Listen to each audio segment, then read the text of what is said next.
தகப்பா அப்பா அப்பா அப்பா. ஏய் உனக்கு கிடையாது, பாப்பாக்கு.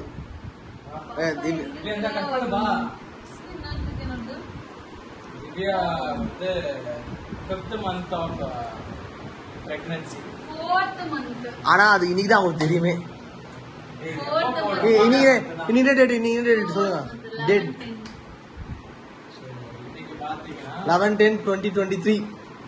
11/10/2023 இப்போ இந்த கேக்கை கட் பண்ண போறோம். திவ்யாவோட 4th pregnancy. 4th pregnancy.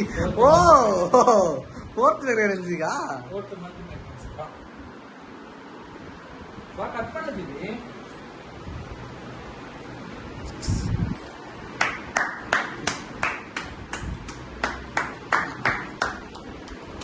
இன்னைக்குதான் அப்பா அப்பா இதுக்கப்புறமாச்சும் அடிச்சுக்காம இருக்கணும். கிரீமோட கொடுக்க நான் சாப்பிடுவேன். சாப்பிட்டு நீ சாப்பிட்டு.